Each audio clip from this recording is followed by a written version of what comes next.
Okay, so before we get on to drawing basic shapes, I just want to talk a bit about coordinates and the coordinate system we use. We use the Cartesian system, which is the X and Y coordinate, and you're probably used to this if you've used some kind of mapping or something like that. But basically, X is the coordinate along the bottom and Y is up the side. We tend to specify the X coordinate first and then the Y coordinate.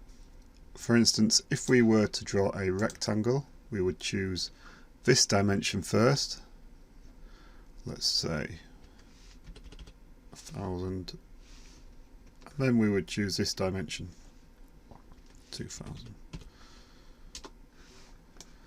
And that's how we would draw it. So your X is this way and is specified first, and Y is that way.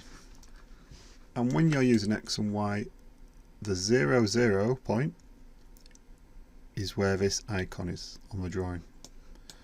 So if you wanted to draw from 0, 0, then you could specify by where it says first point in the box, 0, press tab, 0, and that will start you off at that point. And then rather than specify dimension, you could actually specify a coordinate to finish at. Usually you would use that if you were doing some kind of topographical survey, and the coordinate system would be project specific, but that's something to get into later. Don't confuse yourselves at the moment with that. Just remember for now, X is that way, Y is that way, and when we draw rectangles and things, give them a dimension on both sides, the order that we do it. So this side comes first and then that side. Okay.